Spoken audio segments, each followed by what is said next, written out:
Hello everyone, सभी को नमस्कार। तो देखिए, एक और बहुत जल्द आपको लैब टेक्नीशियन की वैकेंसी देखने को मिल जाएगी। हरियाणा में लैब टेक्नीशियन की वैकेंसी इस साल फिर से आने वाली है। आप यहां पर देख सकते हैं। उसके लिए आपको मेरे भाई बता दें, उसके लिए आपको देना पड़ेगा हरियाणा का सीईटी। जैसे आप यूपी में अगर लैब टेक्नीशियन का फॉर्म भरना चाहते हैं, लैब टेक्नीशियन की गवर्नमेंट वैकेंसी आएगी, तो उसके लिए आपको क्वालिफाई करना पड़ेगा पहले UP triple S C PET. ऐसे ही हरियाणा में है सीईटी। ठीक, अगर आप सीईटी क्वालिफाई किए होंगे तभी आप जो है, जब लैब टेक्नीशियन की गवर्नमेंट वैकेंसी आएगी तभी आप उसमें अप्लाई कर पाएंगे। तो इस वीडियो में हम लोग सारी चर्चा करने वाले हैं कि जो ये सीईटी है, इसमें कौन लोग फॉर्म भर पाएंगे, क्या इसमें एजुकेशन क्वालिफिकेशन मांगेंगे, क्या क्या डॉक्यूमेंट्स मांगेंगे, क्या फीस है, अदर स्टेट वाले अप्लाई कर पाएंगे कि नहीं अप्लाई कर पाएंगे, ये भी इस वीडियो में हम लोग जानेंगे।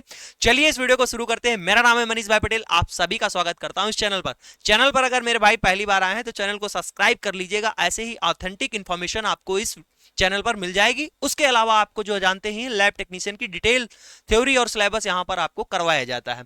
तो चलिए देखते हैं। सबसे पहले बात करते हैं कि इसके फॉर्म भरे जा रहे हैं सीईटी के मेरे भाई, और कब से भरे जा रहे हैं। 28/5/2025 से जो है फॉर्म इसके भरे जा रहे हैं, और लास्ट डेट है इसकी 12/6/2025। यानी आप देखोगे इसमें केवल और केवल इन्होंने 15 दिन दे रखे हैं, 14 दिन मान लो, 14 से 15 दिन इन्होंने दे रखे हैं फॉर्म भरने के लिए। वैसे तो आपने देखा होगा, कोई भी गवर्नमेंट वैकेंसी या कोई भी फॉर्म भराया जाता है उसमें मिनिमम जो है 30 दिन का देते हैं कि आप 30 दिन तक फॉर्म भरिए, लेकिन यहां पर अब आप देखेंगे केवल और केवल 15 दिन इन्होंने दे रखे हैं। इसका मतलब है कि बहुत जल्द ये लोग एग्जाम भी कंडक्ट करवा लेंगे। उसके अलावा देखिए, इंपॉर्टेंट डेट्स की बात करें फॉर द कैंडिडेट, अगर कोई बीसीए, बीसीबी या ईडब्ल्यूएस सर्टिफिकेट लगा रहा है तो उसका सर्टिफिकेट इशूड ऑन आफ्टर 1/4/2025। ठीक है, 1/4/2025 के बाद का होना चाहिए, और on the before the closing date. ठीक, क्लोजिंग डेट क्या है, 12/6/2025। मतलब आपका 12/6/2025 से पहले का और 1/4/2025 के बाद का होना चाहिए। उसके अलावा इन्होंने नोटिफिकेशन में क्या रखा है, इन्होंने ये बता रखा है कि एडमिट कार्ड बहुत जल्द आ जाएगा। डेट ऑफ एग्जामिनेशन जैसे ही आ जाएगी वो आपको बता दी जाएगी। ठीक है मेरे भाई। अब जैसा कि मैंने बोला कि ग्रुप सी और ग्रुप डी, तो ग्रुप सी की वैकेंसी जो है वो अगर आप सीईटी क्वालिफाई किए होंगे तभी आप अप्लाई कर पाएंगे। जैसे आप यूपी में UP triple S C PET, चाहे वो लेखपाल हो गया, जूनियर असिस्टेंट हो गया, और बहुत सारी वैकेंसी आप देखेंगे कि UP triple S C PET में यही आपकी लैब असिस्टेंट, लैब टेक्नीशियन, इसके अलावा आपका जो है OT technician, pharmacist, Ayurvedic pharmacist, यूनानी फार्मासिस्ट, ये सारी जो है ग्रुप सी की जो वैकेंसी है, अगर आप पीईटी क्वालिफाई करते हैं तभी आप दे पाते हैं। सेम वही चीज यहां पर भी है। ग्रुप सी के थ्रू अगर आप सीईटी क्वालिफाई किए होंगे तब वैकेंसी सरकारी आएगी। तो मेरे भाई, जैसे लैब असिस्टेंट हो गया, टेक्निकल असिस्टेंट हो गया, लेबोरेटरी असिस्टेंट हो गया, staff nurse, pharmacist, lab technician, patwari, यही लेखपाल, ऑपरेशन थिएटर असिस्टेंट और डिस्पेंसर, तो ये सारी जो ग्रुप डी की सी की पोस्ट हैं, वो अगर आप सीईटी क्वालिफाई किए होंगे, हरियाणा का सीईटी अगर आपने क्वालिफाई किया होगा तभी आप इनमें अप्लाई कर पाएंगे। आगे चलते हैं। आगे इन्होंने क्या बताया है कि मिनिमम क्वालिफिकेशन क्या होनी चाहिए। यहां पर आप देखेंगे कि क्वालिफिकेशन है 10+2, यानी 12 पास होना चाहिए या फिर मैट्रिक हो, उसके समकक्ष आपने अगर 10th प्लस आईटीआई कर रखा हो तब भी आप इसमें अप्लाई कर पाएंगे। ठीक है मेरे भाई। आगे यहां पर इन्होंने बता रखा है कि डॉक्यूमेंट्स आपके क्या क्या लगेंगे अगर आप जनरल कैटेगरी से हैं या फिर आप अदर स्टेट से हैं।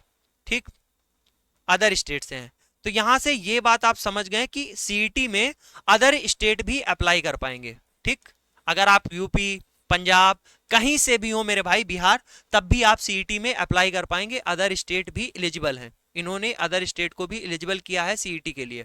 ठीक, तो आप अप्लाई कर पाएंगे। तो आप यहां पर देख सकते हैं आपके 5 डॉक्यूमेंट्स लगने वाले हैं। जैसे आपका हाई स्कूल इंटर का मार्कशीट हो गया, उसके बाद स्कैन फोटोग्राफ हो गया, सिग्नेचर आपका हो गया, आधार कार्ड हो गया, और परिवार पहचान पत्र हो गया। ये आपको यहाँ पर इतने डॉक्यूमेंट्स आपके लगेंगे, वो अपलोड करने रहेंगे। ऐसे ही सब इन्होंने कास्ट के दे रखे हैं कि ये कास्ट है अगर आपकी, इस हिसाब से। जैसे कोई ईडब्ल्यूएस वाला है तो उसमें आपको जो है 8 सर्टिफिकेट लगाने पड़ेंगे। ये सारे कुछ इन्होंने यहाँ पर दे रखा है। ठीक है, आगे चलिएगा। उसके बाद बात करते हैं मेरे भाई कि फीस यहां पर क्या लगने वाली है। देखो, फीस की बात करोगे तो यहां पर आप देखोगे 1000 रुपए फीस है। कितनी?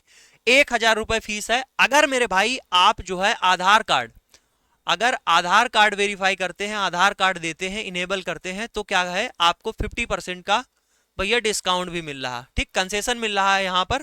ठीक, 50% का।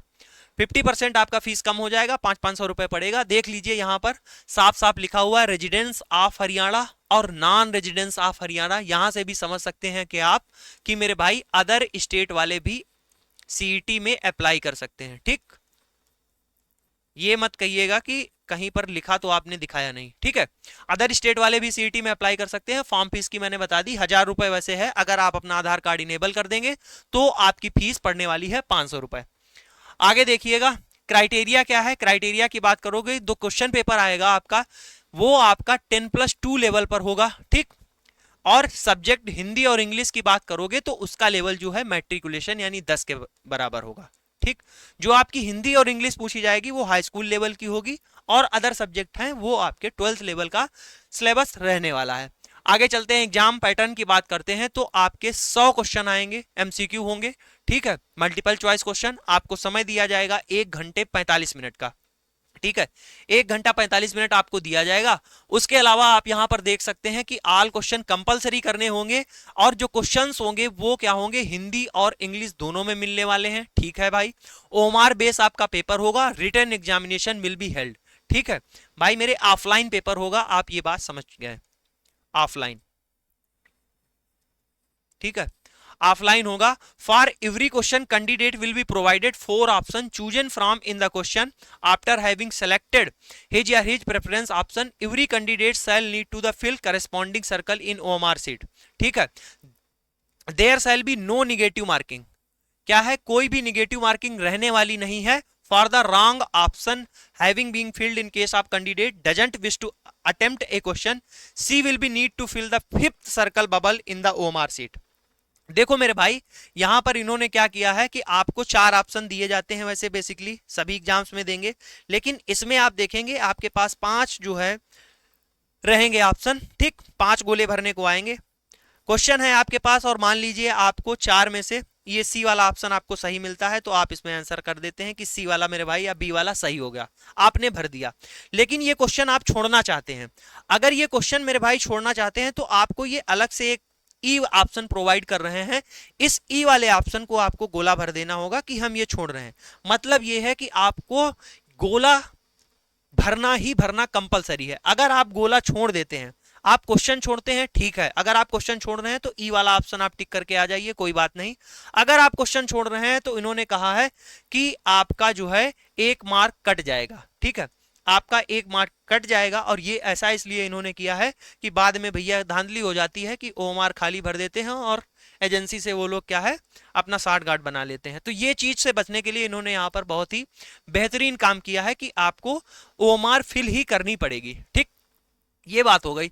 आगे देखिएगा, अब आपके सिलेबस की बात कर देते हैं कि आपका जो है सिलेबस क्या होने वाला है। सिलेबस आप यहां पर देखोगे तो ये आपकी मैथ हो गई, वही सारे बेसिक से टॉपिक आते हैं, मैथ, रीजनिंग, जो आपका सेम लेवल का यूपी ट्रिपल एससी पीईटी आएगा, सेम वही यहां पर चीजें आएंगी। बस क्या है, जब आप यूपी ट्रिपल एससी पीईटी दे रहे होंगे तो आप जीके वहां पर यूपी का पढ़ रहे होंगे, और यहां पर जब आप देखेंगे तो यहां पर हरियाणा का जीके पढ़ेंगे। ठीक, बस इतना ही डिफरेंस होगा।